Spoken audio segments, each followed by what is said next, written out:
Good morning, Gamecock fans. Welcome into Coffee. Today is Friday, January 31st, the last day of the first month of 2025.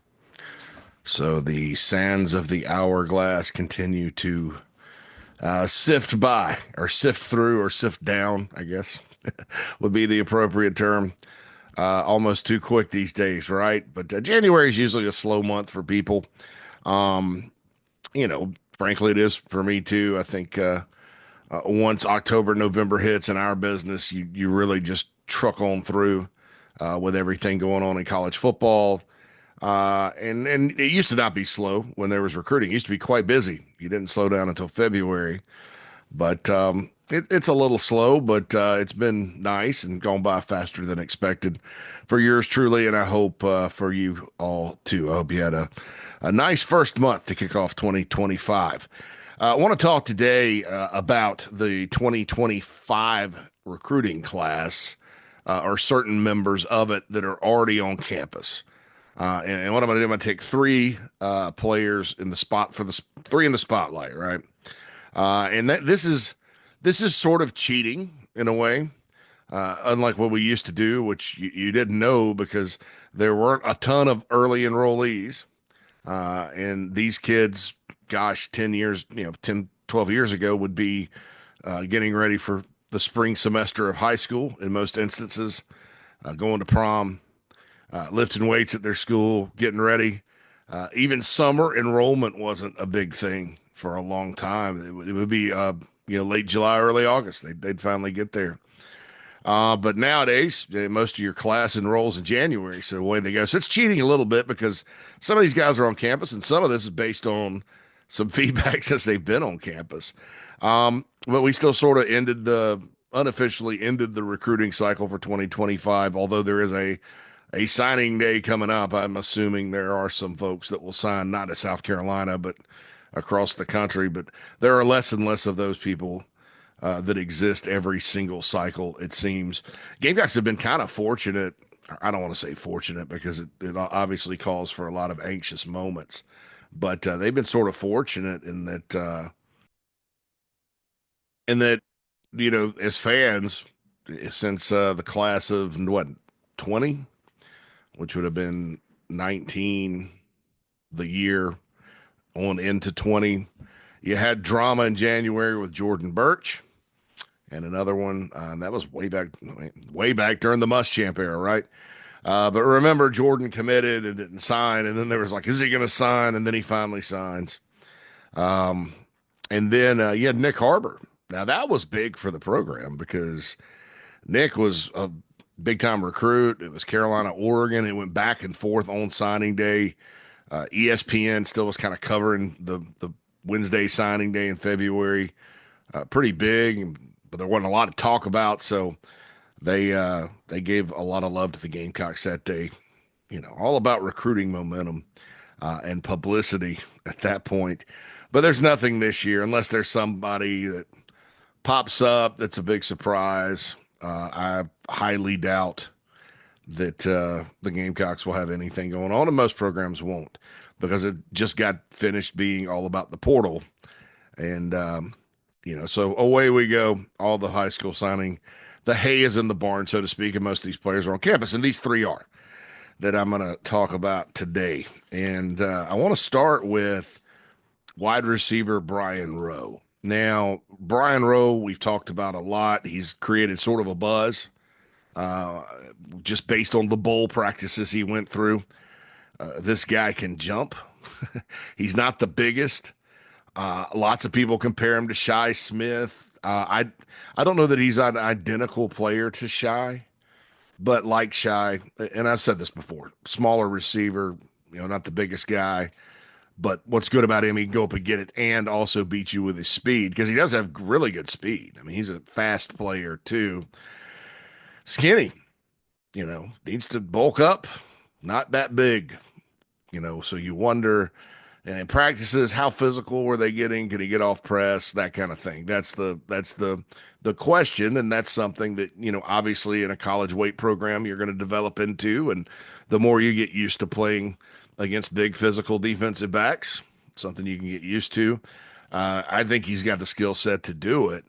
But what makes him potentially special is probably not, the normal stuff that you look for. Yes, he's got hands. Yes, he's got speed. Yes, he can run routes, but it's his freaky athleticism.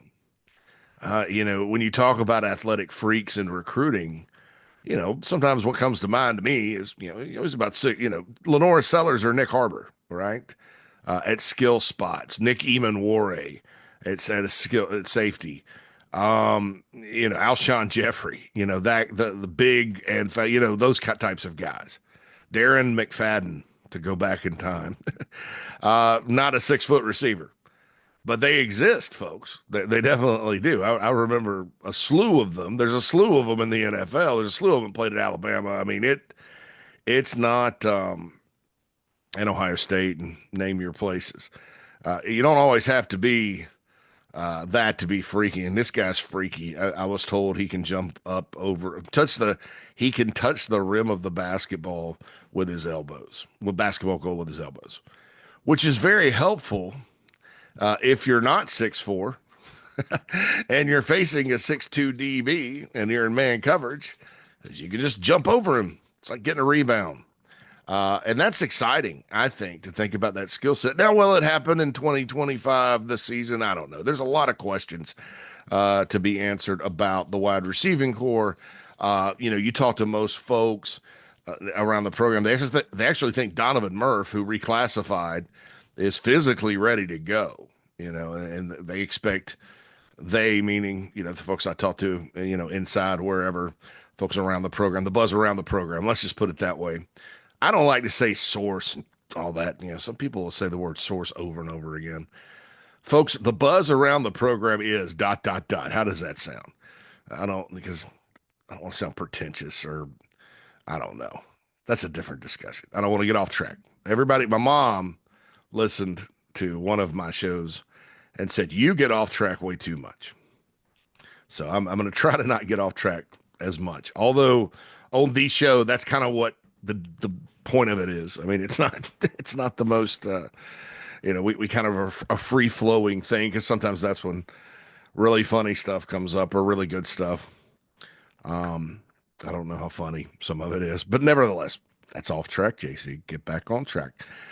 So I don't know what's going to happen there, but Donovan Murph is the guy that they talk about. Malik Clark is another guy that they talk about. Obviously, those guys are both around 200 pounds and big. And Malik really took a big step at Rock Hill High School this past year. He's a senior, saved his best year for his senior year. So who knows if they're ranking the old way, how much high he would have been. But he finished, I think, 108th in the country per 24/7 Sports. These days, for a player that really wasn't on the radar until like January, February of last year, that's good. Because there's so many guys they rank high that they don't want to drop. And I say they, and I'm talking about the whole recruiting industry. But Malik Clark, highly ranked guy, 108th, probably physically ready to go in and compete. Donovan Murph was 160, which was great because he was a reclassified guy. Showed out at the Under Armour game with a great catch. I think him. And then the third one they talk about is Brian Rowe. Now, that's not to say Jaden Sellers isn't going to get on the field, nor Lex Cyrus, nor Jordan Gidron. All of those players, they're all going through spring prep. Chances are, when you talk about these receivers, and because we're all kind of in agreement, well, you look at it on paper, Rowe, Clark, Murph, and then the other three. Chances are it'll be jumbled. Chances are one of these guys we just talked about probably won't play a whole lot. And then chances are one of the other three will. It just depends. And it always works that way. The good news is, like every single one of them is prospects. So it really doesn't matter. Whoever's the best, go do it. And that's the beauty of competition, in my opinion. Plus, you got the guys coming back. But back to Rowe, I wouldn't, and this has already been a surprise because I probably wouldn't have told you, outside of Murph and Clark, that Rowe would be the one, really. And I should have thought about it because we sent Ben Briner from the BigSpur.com up there, and I watched the film, and it's on our YouTube channel if you want to go check it out, of that game that Rowe played. He made some freaky catches. And so I should have thought of. I mean, I just thought, well, probably Skinny probably needs to do this, like kind of like Lex and Pup, and these are guys that probably are down the road. Well, he's put himself in position, or maybe he always was, to play in recruiting. He committed really, really early, so you kind of forget about those players sometimes. Usually, unless they're even if they're ranked, unless they're 5 stars, people forget about them. And even like a situation with the 2024 class, people kind of forgot about Dylan Stewart. It's what I love about recruiting. In some ways, it's forward facing. If I could get fans and audiences and myself and everybody else who cares to be that forward facing in game with games and results, because it's like in recruiting, everybody's like, all right, do you get him? Do you get him? Do you get him? And then, if it's a 5-star, if it's a 2-star, if you get him, if you don't, you're on to the next one. You're just looking forward. What's next? What's next? What's next? If everyone could focus, and maybe players too, coaches too, on the next game, like they were focused on the next recruit, that team's going to win, and that fan base is going to be happy, because it's always forward facing. But that's how it is in recruiting. You forget about the guys that you get in March because you're fired up and focused. Nowadays, it's in July and August. That's a critical period for getting a bunch of commits. And then, if it's a situation like South Carolina this year, there wasn't a ton of optimism around the program or outside the program, and that helps you recruit. And there were some guys that were going to kind of wait and see, and then guys they went and flipped. So there was more activity than usual after that August period for South Carolina. I mean, you look at a situation like Florida as well, just to give you an example outside of South Carolina. With that's a little rare. Everybody said Billy Napier's getting fired, and that staff did a great job continuing to recruit. You talk about forward facing, and so what happened was when Napier signed the contract, a lot of these kids were from Florida, wanted to go to Florida, but didn't because of the coaching instability situation, which still does matter. And then they went back and got them all back. Hats off to the Gators.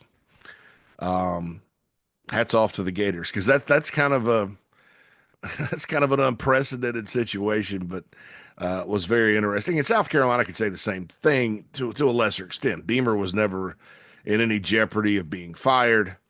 Had he not had a winning season this year and people were down in the dumps and complaining, and you got a new AD coming in, obviously 2025 would have been very important. But that didn't happen, and he signed an extension, and everything's hunky-dory. Beat Clemson 2 out of 3 years. I mean, that's progress. So, but there were, it was a little bit of a situation where, I don't know.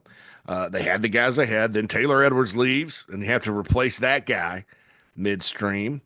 And so, this year, South Carolina getting past that and going into the season, that they picked up some players. Like they flipped some guys, 2 flips on signing day. That's fun. Flips are fun. So my point of all that to say is you forget about Brian Rowe, right? And Malik Clark, who I'm not spotlighting today, was a flip from Florida State. So you just never know. But most of the time we forget about him. Kendall Daniels is the next guy I'm going to talk about. Now, he is a guy you sort of forget about. And in some ways, I think I mentally have checked out on him a little bit. I've mentioned some safeties on this show because they do have to replace one of the safeties. I always talk about the returning players. I've always liked DeMarcus Leach from Abbeville, by the way. Who's incoming as well, big lean safety. I didn't know this until today. I read where he ran 20. DeMarcus Leach from Abbeville hit 21 miles an hour on the catapult. That's moving, and certainly Abbeville had a very successful season on the field. Love Abbeville football, by the way. If you're from Greenwood County, shout out Abbeville football. Abbeville Panthers. Used to love in my younger days covering games there for the Anderson Independent Mail, which was my first little newspaper job high school reporter. It was fun. Love Abbeville. But this isn't about him. It's about Kendall Daniels, the 4-star from Norfolk, Virginia, from the 757. The thing with him, I kind of mentally checked out on him because he actually committed. There was a welcome home for him, like spring game last year. I know this for a fact. Uh, and it never came public, never became public, never became public. Coach kept saying to hold off, blah, blah, blah.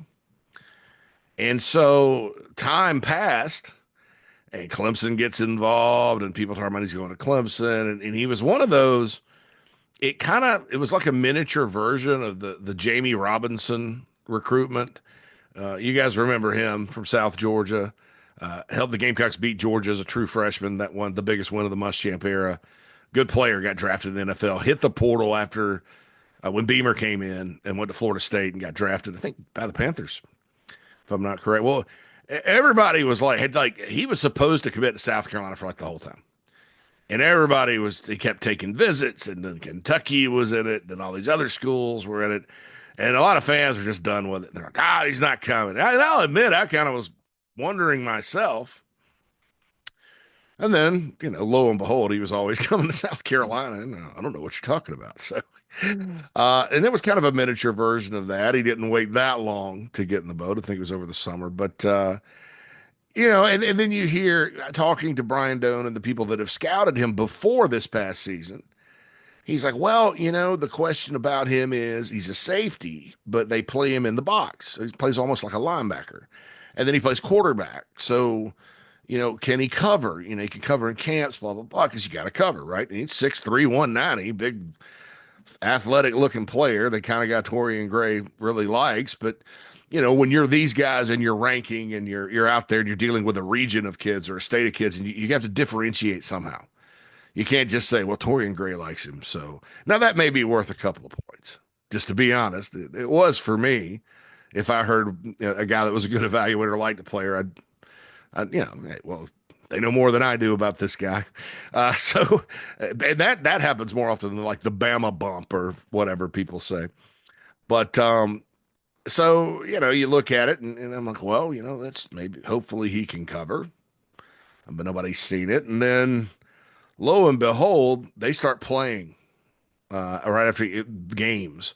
Brian got to go to the game. You watch the game. This guy not only is as good as he was last year on the field, he's even better, and a competitive warrior playing both sides of the ball and can cover. By this time, he's locked into South Carolina. He's from the 757, right? Tidewater. Same area Fred Johnson, maybe same school as Fred Johnson in Norfolk.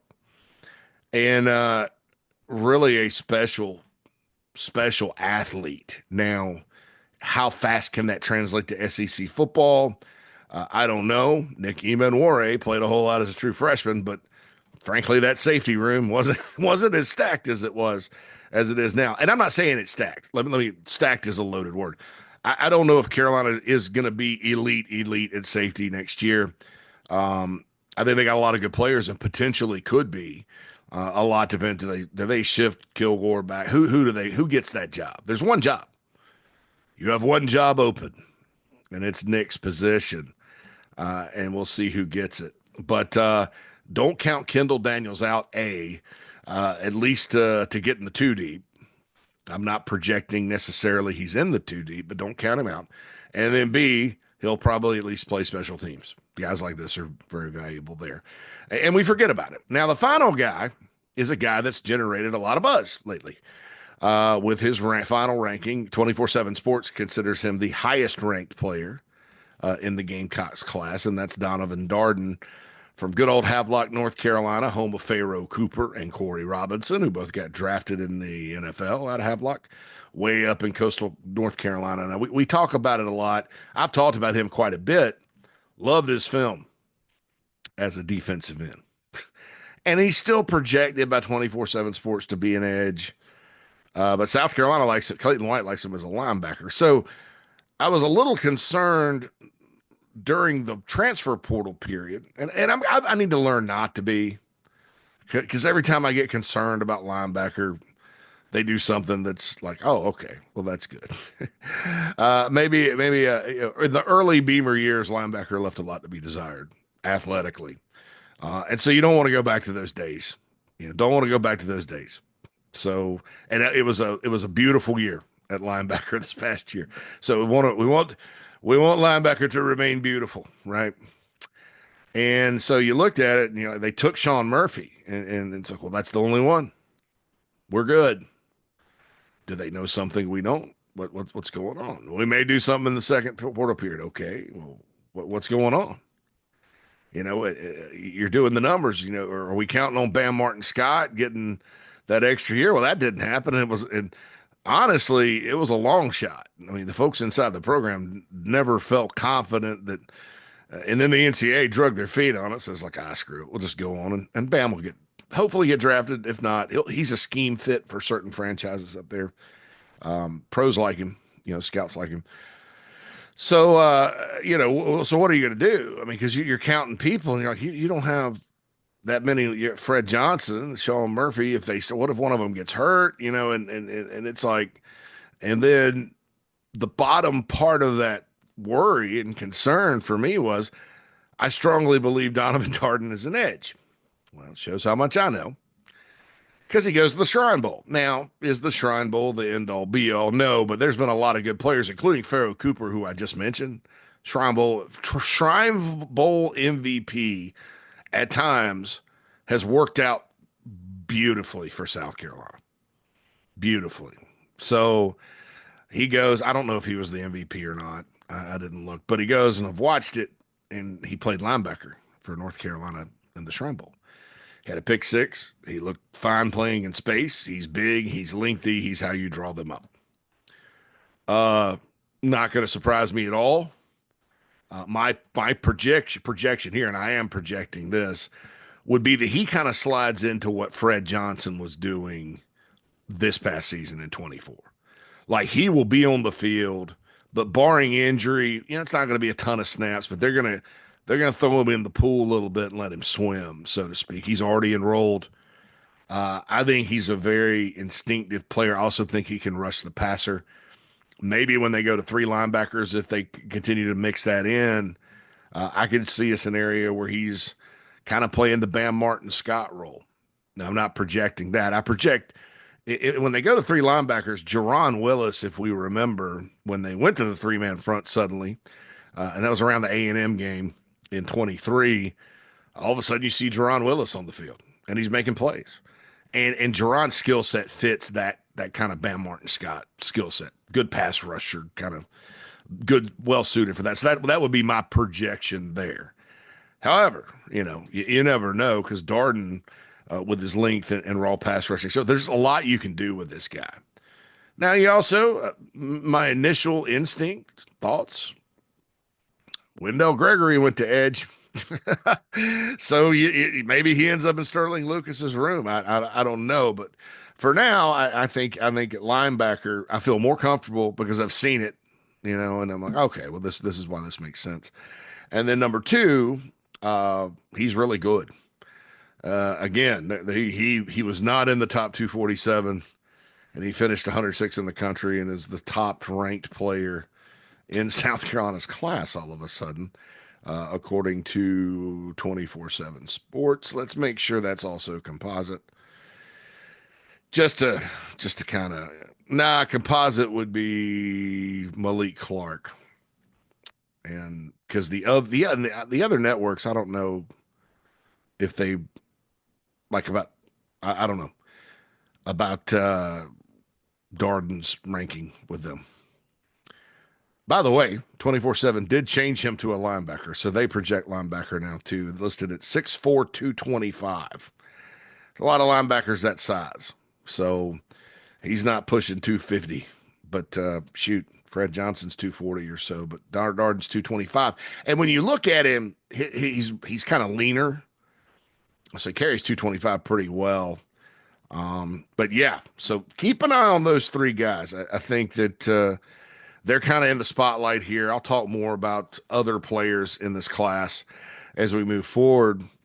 But right now, we're going to get to the next segment. on coffee. Want to talk a little bit about a position that will be discussed quite a bit, and that's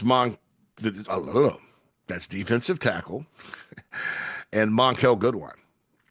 I wrote about Monkell Goodwine because I'm kind of doing different things for the different audiences. I talk about a returning player from 2024 here, just about every episode.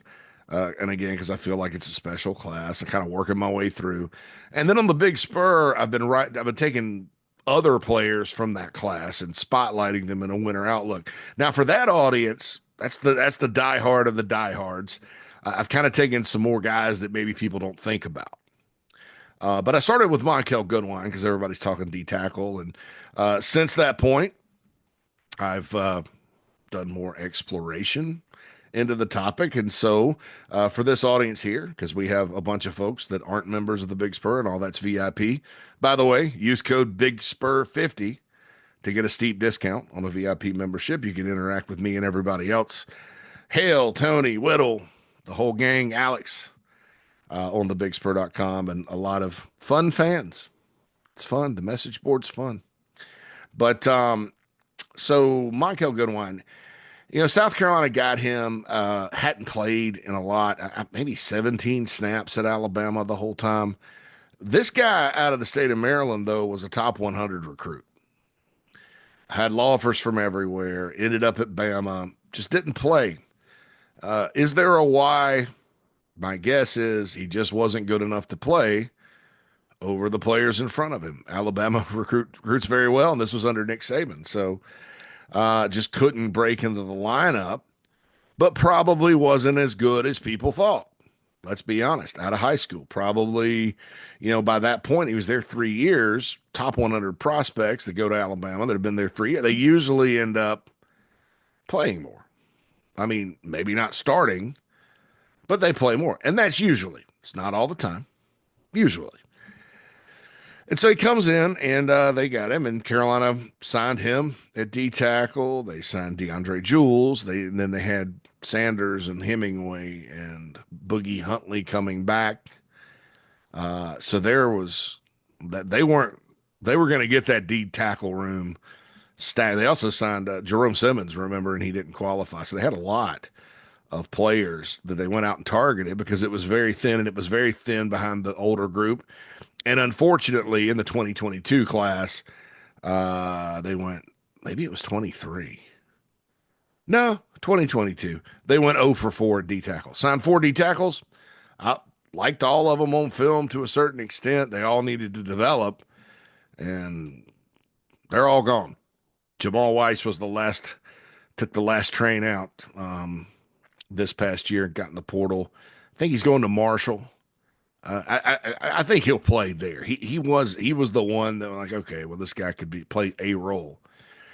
But that blew a gigantic hole in a good defensive tackle room for the future, because you did have Boogie, you did have Tonka, you did have TJ. Now, those guys are all good, but you needed more. So they went out and got Goodwine. DeAndre Jules, who I love as a player, thought he was really, really good. Wish he hadn't gotten hurt. That's just, or if he was going to get hurt, as injuries go, you almost hope that it had been the first 4 games so he could have redshirted and then medically redshirted or whatever, but it wasn't meant to be.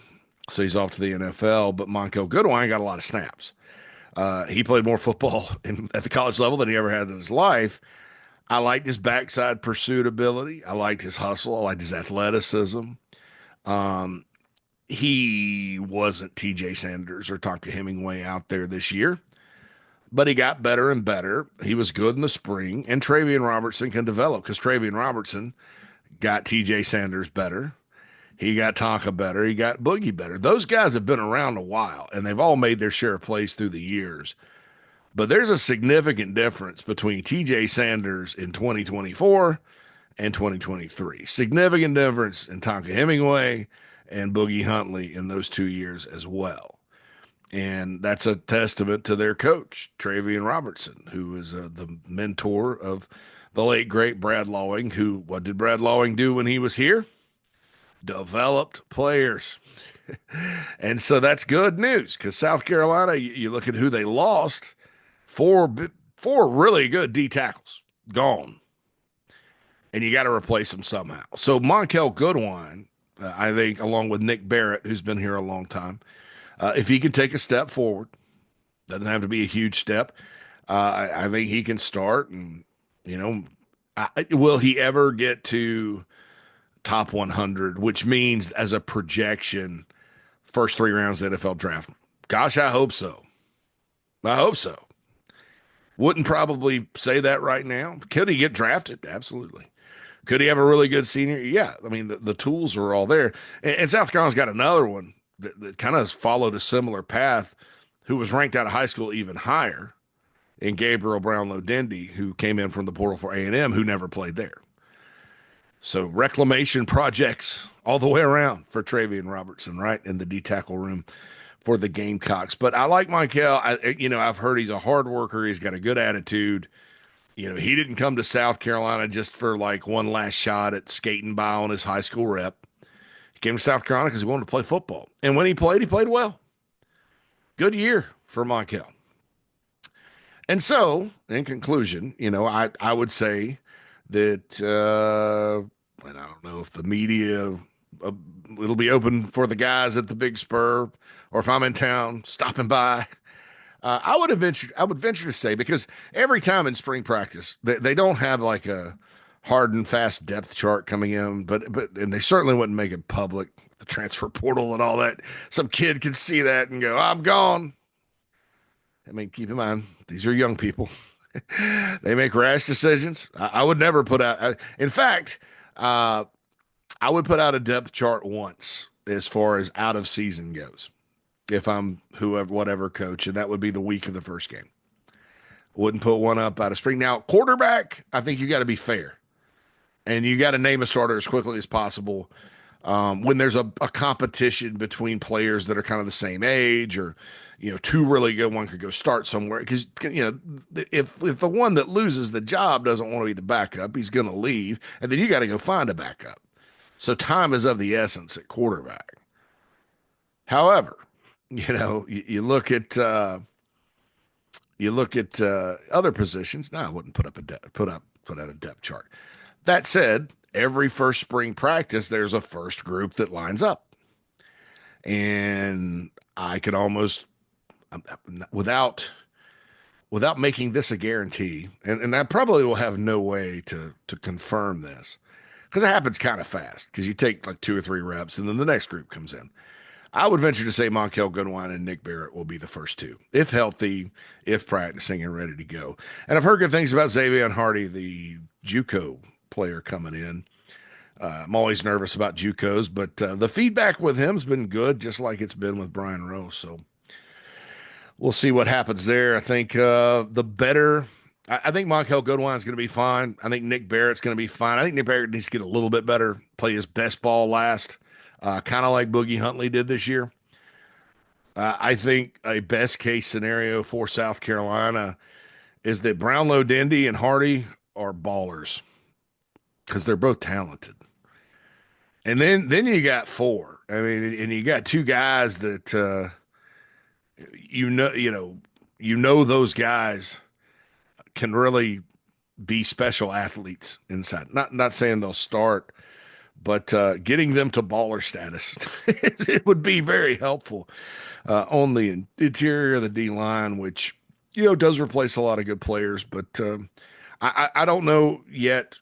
I think with the linebacker spot, I can safely feel great about it, or good about it, because of Fred Johnson, great young player, potentially great young player, and because of Sean Murphy, who has played well at Florida State when he wasn't hurt, because of Justin Okoronkwo.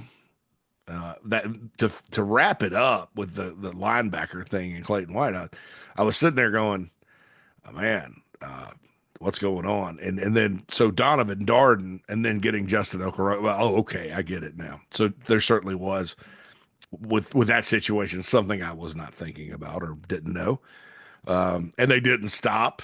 I think they just didn't have any good ones they wanted to go get. So Obviously, Justin got in the portal and is now in Gamecock. I forgot I didn't really finish that thought earlier. But I do think that when you look at D tackle, Goodwine will roll out there and start, And so is that a position? Do I feel as good about that as linebackers right now? No. But could I? Yes. Is it doomed for failure? No. Anyway, got to get off coffee today on Inside the Gamecocks, the show later today. It's TGI Friday, so we'll probably get off topic a little bit. But going to talk some football, also basketball, big picture stuff, things like that. Coffee's football focused, as we all know. But I hope you guys have enjoyed listening this week. Appreciate it. It's the third week. This is episode 15. All of them have pretty good numbers. So I love numbers because that means you guys care. And that means as I approach retirement in 15 years, I'm still have an audience, right? I'm not out there. Nobody's listening anymore. One day I'll fade away, though. Who knows? All right. Thanks for listening, folks. We all have a wonderful weekend. I'll be back Monday with more coffee. Don't forget Inside the Gamecocks, the morning show coming up from 10 till noon with JB and friends. And then rolling on with the Mad Dog and myself to wrap up the week in the afternoon. Download the Chief Sports app. Be sure to hit subscribe on this channel. JC Shurburtt signing off. Have a great weekend, everybody.